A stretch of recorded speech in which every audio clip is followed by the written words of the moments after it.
All right. Hello, everybody. This is Mr. Bonhomme, live from the classroom. What I'm going to be working and showing you all is how to use a number line for subtraction, but we're actually going to be using some addition. So we're going to be counting up. This is a cool strategy for subtraction, and a lot of students are really comfortable and strong, with using addition. So this is a way to use addition but for subtraction. I'm going to do two examples.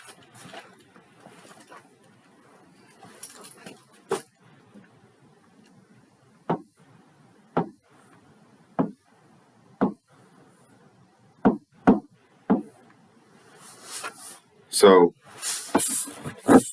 what I always want students to do is to label so then they understand what each number represents when they're doing these operations. So we have 17, which is the whole, 8, which is a part, and then there's a missing part.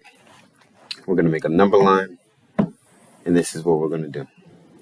We're going to take this 17, we're going to put it at the end of this number line, and then we're going to take a part and put it at the beginning of this number line, and then we're going to see how many numbers or what's the space in between this 8 and 7. So basically we're going to count up. This is where we're going to start, and this is where we're going to end. A lot of students are familiar with making a friendly number, so we're going to go from 8 and we're going to add 2 to get to 10.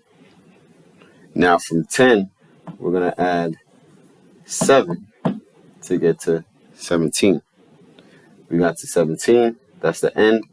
Next part, let's get this highlighter. Taking this will be added, so in between 8 and 17, these two numbers, 2 plus 7 equals 9.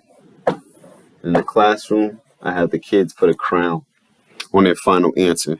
Lets me know this is what they think their final answer is, because they might be showing a lot of work. All right, this was an easy example. I'm going to show you a larger example. Let's turn the light on so then we can see a little bit better. Much better.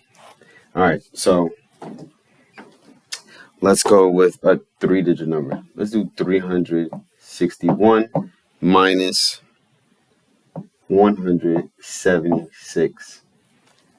If I label it, this is the whole, this is the part. Let's change this up so we can see better. This is a whole, this is a part. We have to find that missing part. I'll draw a number line. And like I said, we are using addition or counting up on a number line for subtraction. We're starting from the part, 176, and then we need to end at the whole, which is 361. This is where we're going to end. This is where we're going to start. So like I said, a lot of kids know about making friendly numbers and adding. So 176, you can add a 4. You get to 180. You can pause this video at home and see what else you can add to get up to 361. And then see if you're correct. You can follow along. So I'm going to add a 20. This gets me to an even friendlier number, 200. So here at 200, it's easy for me to add either some smaller tens. I'm not going to go by ones. That's wasting time.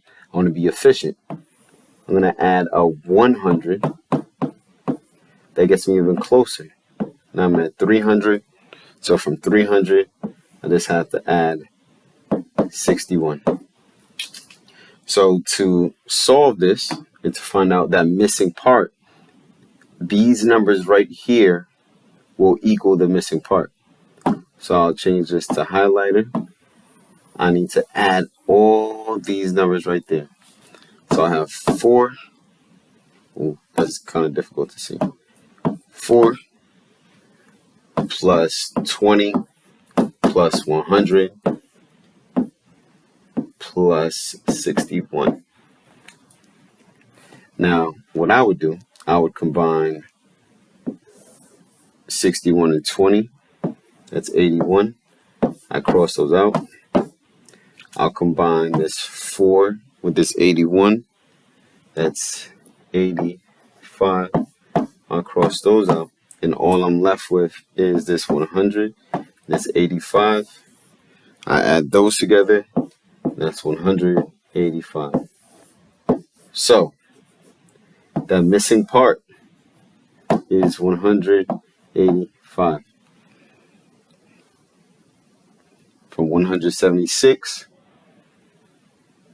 to 361 is 185.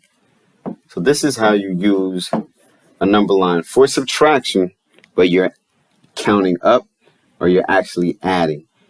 You're starting from the part, you're ending at the whole, and you're seeing how many numbers in between. What's that distance or the difference in between?